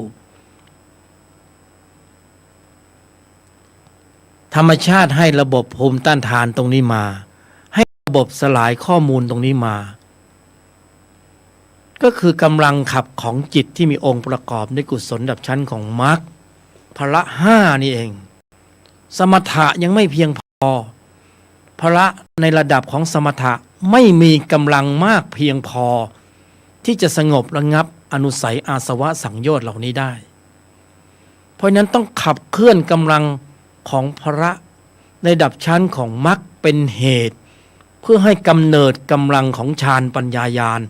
ระดับมรรคนี้ขึ้นมาให้ได้ภูมิต้านทานของจิตจึงจะมีกำลังระบบควบคุมการแสดงออกจึงจะเชื่อมั่นได้นี่แหละคือสิ่งที่เป็นความมหัศจรรย์ที่มีอยู่จริงเป็นจริงในใจของบุคคลทำอย่างนี้ไม่ฟังและจะฟังธรรมะแบบไหนสภาวะไม่ใช่บัญญัติแต่สภาวะนี้ต้องเทียบเคียงเข้าไปในบัญญัติแล้วถ้านำพาให้ผู้ฟังหลงทางจะเกิดประโยชน์อันใดสำหรับผู้บรรยายจะแหวกว่ายอยู่ในวังวนแห่งวัฏฏะต่อไปหรือจะขึ้นฝั่งเวลาไม่คอยแล้วเพราะสังขารไม่ใช่ของเที่ยง1 ชั่วโมงธรรมก็เป็นอานิสงส์อันยิ่งใหญ่นิ่งในไม่โต้ตอบโยนิโสมนสิการนิ่งในไม่โต้ตอบภาวนาแล้วสถานการณ์จะเป็นเครื่องเพราะบ่มเครื่องหล่อหลอมเน้นย้ำอยู่ตรงนี้เพื่อความสมบูรณ์ถึงพร้อมของผู้บรรยายด้วยพละเพราะสิ่งที่เกิดได้ยากในวันหนึ่งเนี่ยเวลาเนี่ยมันต้องไปสู่ธุระโลกภายนอกธุระโลกภายในหมดเวลาแล้วไอ้จะมาสู่ธุระธรรมในภายในก็ไปติดข้องอยู่กับธุระธรรมภายนอกกฎระเบียบรูปแบบสีสันวาทกรรมพิธีกรรมต่างเป็นเหตุเป็นปัจจัยที่ทำให้เนิ่นช้าแต่ถ้าอยู่ในธุระธรรมในภายในแล้วธุระโลกภายนอกธุระโลกภายในธุระธรรมภายนอกไม่ใช่ปัญหาปรุงได้หมดปรุงธุระธรรมในภายในเพราะปรุงแต่ภายนอกแล้วมันว่างเว้นต่อธุระธรรมในภายในวันเวลาก็ไม่คอยท่าเพราะสิ่งก็ไหลไปลมหายใจก็ทิ้งไปคว้างไปไม่เกิดประโยชน์ไม่มีการภาวนาผัสสะก็ไหลทิ้งไปผัสสะก็ทิ้งไปผัสสะก็คว้างไปตาเห็นรูปหูได้ยินเสียงจมูกได้กลิ่นก็ทิ้งไปคว้างไปกระทบไปผัสสะไปไม่เกิดการเซตกำลังของพละเลยไม่เกิดการกำหนดหมายในภายในเลยน้ำก็ไหลทิ้งไปไม่เอามาทำเขื่อนผลิตกระแสไฟฟ้าลมหายใจก็ไหลหายเข้าไปออกมาทิ้งไปคว้างไปถ้าพอมีสติอยู่กับลมหายใจก็ยังเป็นอานาปานสติก็ยังพอไหวก็หายใจทิ้งไปคว้างไปผัสสะก็ทิ้งไปคว้างไปไม่เอามากำหนดเจริญซึ่งอริยมรรคมีองค์8ทิ้งไปคว้างไปหมดไปสิ้นไปจบเอวังจบจริงๆอ้าว053226 นะคำถามทางธรรมะสภาวะนักปฏิบัตินะสงสัยในการบรรยายของผู้บรรยายยกธรรมข้อนู้นข้อนี้นะหรือว่าเคลียร์หมดแล้วเหลือ15 นาที 1 กันยายน 2566นะผู้บรรยายหยกธรรมได้มีเหตุปัจจัยมาบรรยายณขึ้นความถี่แห่งนี้ 104.5 วัดฝายหินด้วยความเมตตาจากท่านพระอาจารย์พระครูสมุวิสุวรรณอีกวาระหนึ่ง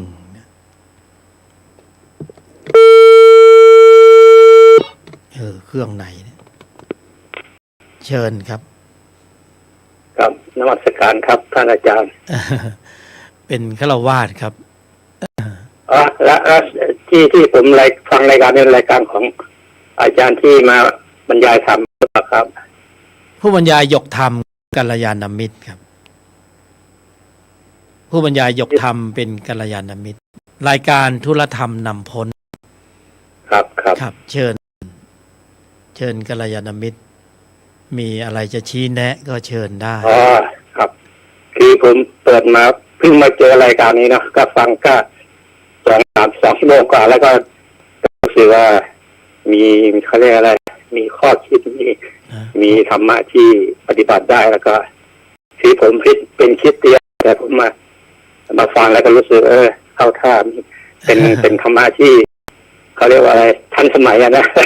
ฟังท่านอื่นฟังเราไม่ค่อยจะเข้าใจแต่ฟังท่านนี้รู้สึกเข้าใจแล้วก็มาปฏิบัติได้แล้วก็เป็นสิ่งที่ก็ขอบคุณที่ได้มาฟังเนาะมีทุกวันแหละครับเฉพาะวันศุกร์เฉพาะ9 น.ถึง11 น.เสาร์นี้วันนี้วันศุกร์ที่1 กันยาครับแสดงว่าวันนี้ที่ฟังนี่เป็นเทปเนาะเป็นบรรยายสดนะบรรยายสดวันนี้วันศุกร์วันนี้วันศุกร์เนาะโลกสมมติเรียกวันศุกร์พระเจ้าอวยพรครับก็จะไปฟังทุกวันว่ามันสิ่งที่เข้าใจง่ายนะแล้วก็มันสิ่งที่สอดคล้องกันกับพระคัมภีร์เนาะก็รู้สึกว่าคือธรรมะเป็นธรรมชาติเป็นความจริงแล้วพอรู้สึกฟังมาสากลลักษณะนะไม่ขีดกรอบว่าต้องศาสนาไหนสากลลักษณะไม่ว่าจะเป็นชาวไทยชาวต่างชาติไหนๆก็มีสภาวะเหมือนเดียวกันหมดนะสามารถที่จะน้อมนำเอาไปปฏิบัติเพราะมีอายตนะเหมือนกันหมดเลยสากลลักษณะ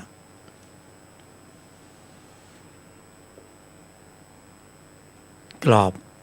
กำหนดกรอบสั้นๆนะ053226 058ในรายการธุรธรรมนำพ้นเป็นรายการสดนะผู้บรรยายยกธรรม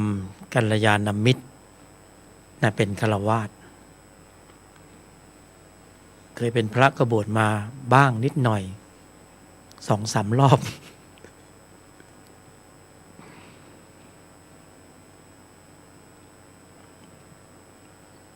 053226 058นะ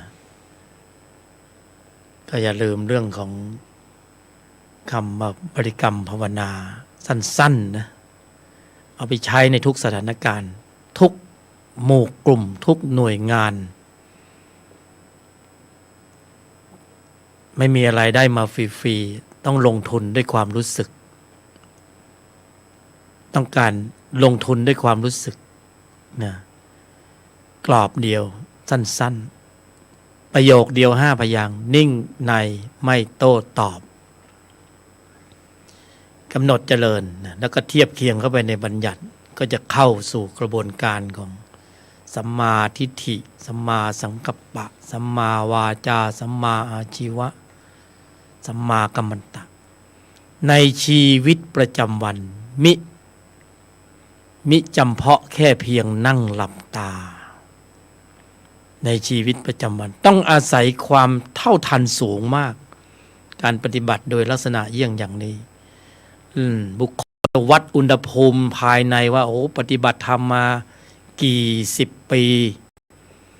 ก็จะเห็นอาการ ในได้เลยว่าถ้านิ่งใน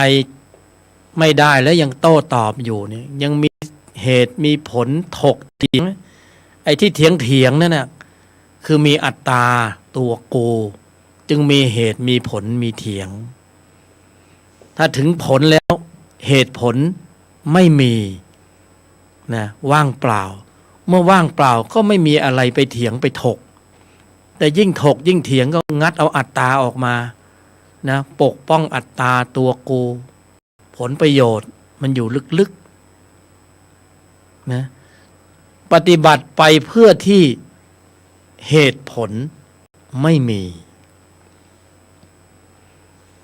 ปฏิบัติไปจนเหตุผลไม่มีว่างเปล่า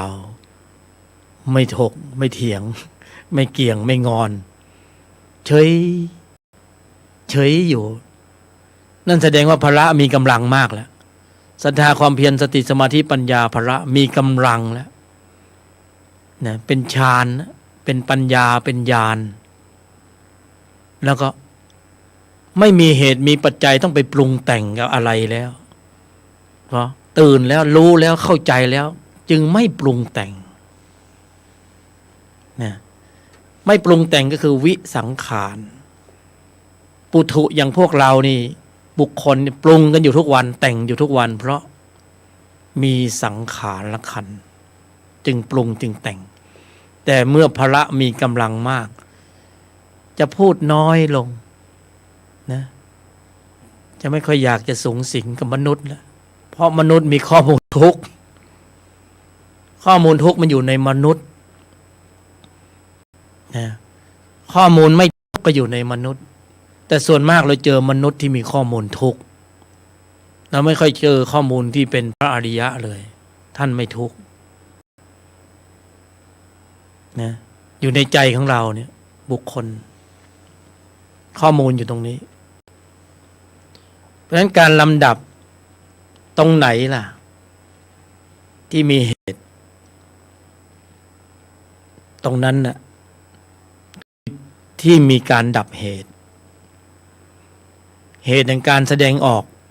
ที่ไม่สำรวมก็สำรวมเสีย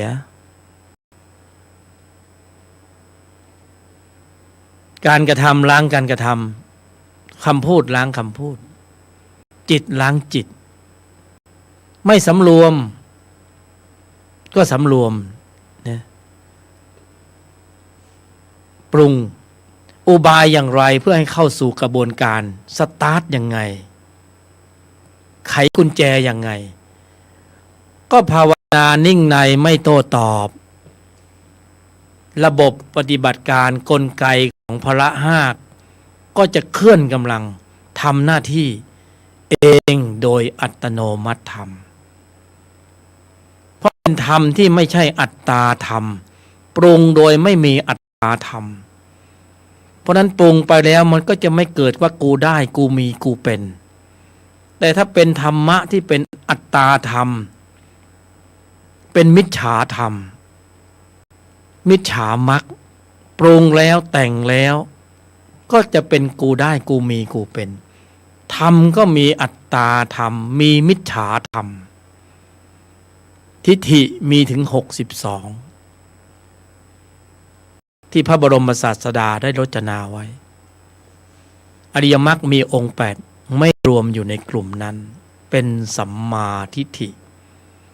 เข้าสู่กระบวนการในการปฏิบัติการลัดสั้นเร็วแรงง่ายในชีวิตประจำวันด้วยการกำหนดเจริญภาวนานิ่งในไม่โต้ตอบเป็นอริยมรรคมีองค์8ภาวนาท้าเชื้อเชิญให้มาพิสูจน์วงเล็บว่าอย่าเพิ่งเชื่อเพราะเป็นธรรมะที่เป็นเทคนิคในการน้อมนำประยุกต์ใช้ในชีวิตประจำวันไม่ใช่พระสัทธรรมปฏิรูปแต่เป็นเทคนิคในการปฏิบัติการทางจิตของกัลยาณมิตรผู้สนใจในธรรมปฏิบัติท่านหนึ่งเท่านั้น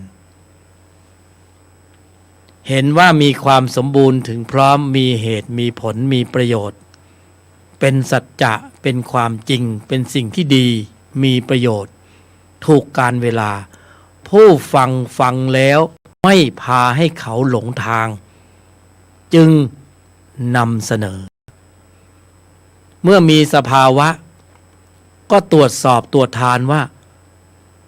หลงไม่จริงพาขึ้นฝั่งจริงไม่ออกทะเลจริงเทียบเคียงเข้าไปในบัญญัติในพระไตรปิฎกก็จะตีบัญญัติแตกสภาวะที่มีที่ได้ที่เป็นอย่างนี้จะเป็นผู้ตรวจสอบว่าธรรมที่เป็นอัตตาธรรมและธรรมที่เป็นอนัตตาธรรมนั้นเป็นอย่างไรมีความแตกต่างกันอย่างไรเยี่ยงอย่างไรเพราะนั้นสำคัญตรงที่บทปฏิบัติการกำหนดเจริญภาวนา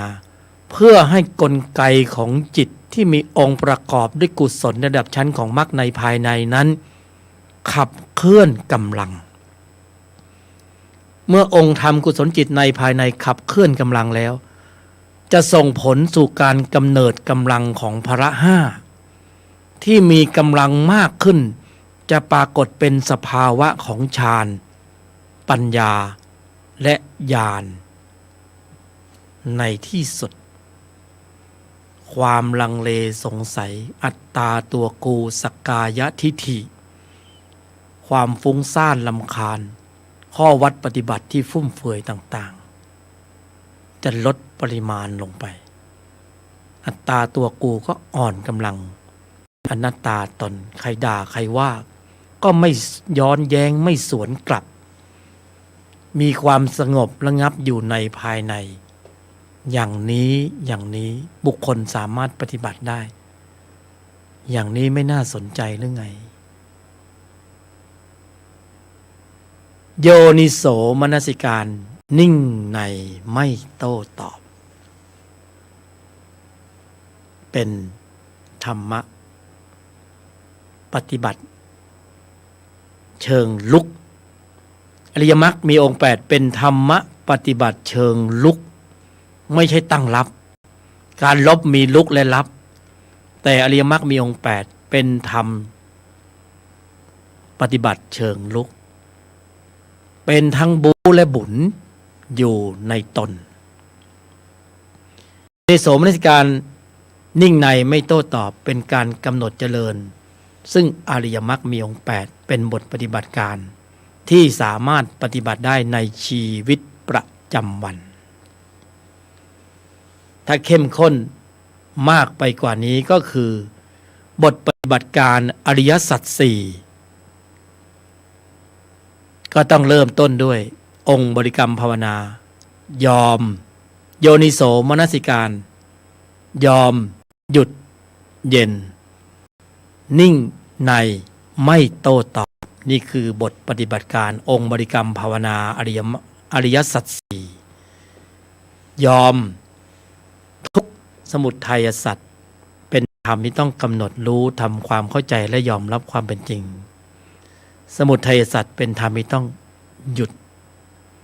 นิโรธเย็นนิ่งในไม่โต้ตอบคือมรรคมีองค์8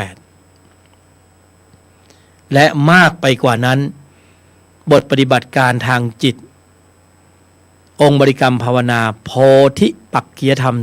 37ประการกำหนดเจริญควบคุมการแสดงออกก่อนที่จะมีการกระทบสัมผัสทางทวารต่างๆโยนิโสมนสิการยอมหยุดเย็นนิ่งในไม่โต้ตอบภาวนาอย่างนี้แค่นี้คือบทปฏิบัติการทางจิตในการลำดับตนเองขึ้นสู่แนวทางคันลองแห่งโพธิปักขิยธรรม37ประการและมีหมวดองค์ธรรมสำคัญอยู่7หมวดสำคัญสติปัฏฐาน4อินทิบาท4สมปัฏฐาน4อินทรีย์5พละ5โพชฌงค์7มรรคมีองค์8เคลื่อนกำลังพร้อมๆกันใน1ขณะจิตมีองค์ประกอบของเจตสิกธรรมสำคัญพร้อมมูลอยู่ใน1ขณะจิตนั้นๆในชีวิตประจำวัน เพียงแค่การกำหนดหมายให้ถูกต้องถูกส่วนในปฐมกาลก็ฟังดูแล้วก็เหมือนจะโม้นะแต่ไม่รู้จะโม้เพื่ออะไรสัจจภาวะเขามีอยู่แล้ว